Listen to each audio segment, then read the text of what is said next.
We're here at the Bengaluru Tech Summit, but this conversation is not about tech, but about Bengaluru because with me is one of the top VCs, one of the top faces of Bengaluru, Prashant Prakash, as well as Malini Goel, who have together launched that Unboxing Bengaluru initiative, which has come up with some fascinating data insights into how this city is growing, where it stands in comparison with not just Mumbai and Delhi, but in terms of global standards, what the key issues are, some fascinating data points that's come up from this survey that you've done, Prashant, including the fact that this is number 3 city categorically as far as India in terms of stature, in terms of business is concerned, but it's also something that's fast catching up with Mumbai and Delhi.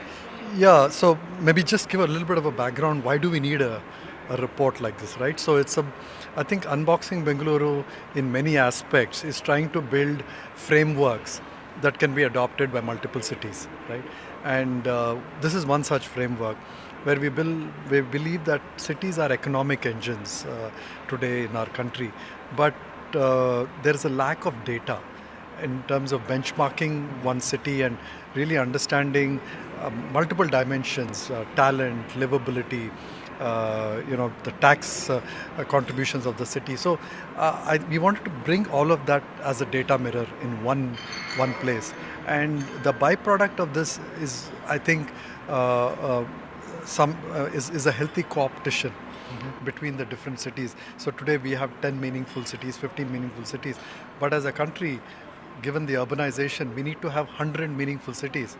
And if we look at these as just economic engines and don't look at the livability aspect and a more 360-degree aspect of these cities, we will have a dysfunctional urban environment in our country, right? Very important in terms of the data that you've come up Correct. So, and this data is come from a new digital India. So why would this report not have been possible 5 years ago? Because we didn't have enough digitized. So we have been able to leverage this digital data from government. Many government sources have been digitized.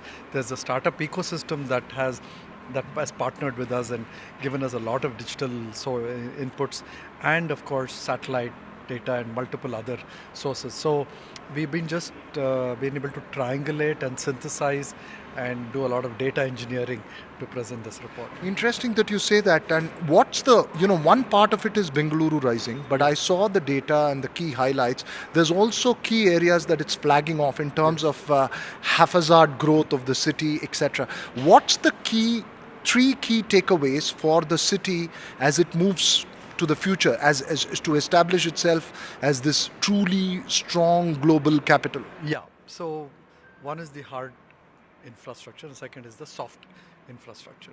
I think the hard infrastructure, everybody knows that's one of the big banes of the city. Undercapitalized, underinvested, and not greatly governed, right? So all of this are known problems. We are working very closely with the government. The government is open to hearing. I mean, that's one of the good things about the government here in Karnataka always, through various forums and the vision group they have been addressing some of these.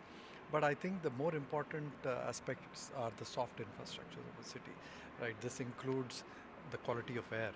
This includes the greenery, the level of concretization that we have in the city, the type of talent. I mean, India no longer can be in the lower end of the talent, even in the IT ecosystem, right? We need to be able to punch way above, where we have been. I mean, if we need to be relevant in this people plus AI world, or the next generation of precision manufacturing that we were speaking about today. So in all these areas, I think Bangalore has to reinvent itself in terms of the deep tech spaces and bring in a new model for collaboration of IP-based product development and IP-based industry, right? So really a bigger challenge to be relevant globally as an economic powerhouse. And perhaps change that trend in India itself to sort of be the leader as far as that trend is concerned. Yes, very much, right? So that's been the kind of the story so far. The playbook, whether it's the public sector, the IT industry, the startup industry, and now we are saying the deep tech industry. I think in all these areas, hopefully, the city will continue to provide a playbook that can be replicated across the country. And Malini, in terms of social fabric of the city, the data also throws up some interesting highlights about it. What's possibly the key takeaways there? So this looks like one of the most healthiest city across all the seven cities that we've looked at. I think it was second most on health index. Okay, so that tells you something about it. Um, in terms of women being an equal sort of gender ratio in the workforce, especially in the blue collar, was something that was surprising and interestingly surprising to me. We don't often think about blue collar workers when we think about a tech hub. But this city, not just on salaries, on the wages, but also equal representation and good representation of women. And that tells you there are larger significance, right? I mean, from a safety, security point of view, is that the factor? Or there are many other factors why more and more women are part of the workforce. Those are some of the issues, some of the things that the report flags. What clearly stands out, and we all know, is the weather, the AQI index, and all that. Goes without saying, I think the city leads all other Indian cities in some of those aspects. Yeah, so maybe I'll just add one very important soft aspect, the cosmopolitan nature, right? Now that's great, right? So, but I think there's always a sensitivity that one needs to have towards the local population. And how do you continue to be a cosmopolitan city but yet embrace local cultures and respect local languages and culture? I think we have some distance to go there.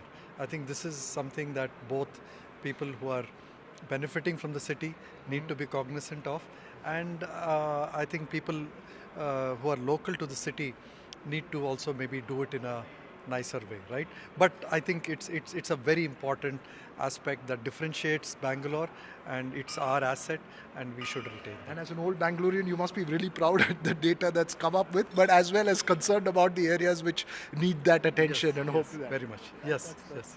That's the focus. One of the things, Veera, that to me stood out is, while we think of as national level, Bangalore and startup tech hub, but this is actually India's economic hub and the top job destination in the country today. Right. And that, I think, is very, very important. We looked at LinkedIn data and many other data.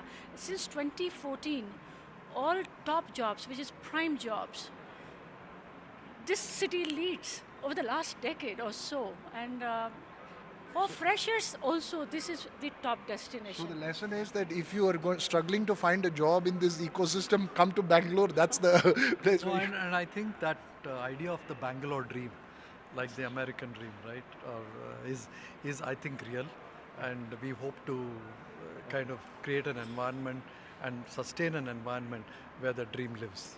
Okay. On that note, we'll get you more on the data points as far as this unboxing Bengaluru survey is concerned. Obviously, this is an ongoing process. They'll keep tab of how the areas which need to be addressed are being addressed and how it's evolving in those areas where it's already doing well. That's all we have time for on this conversation.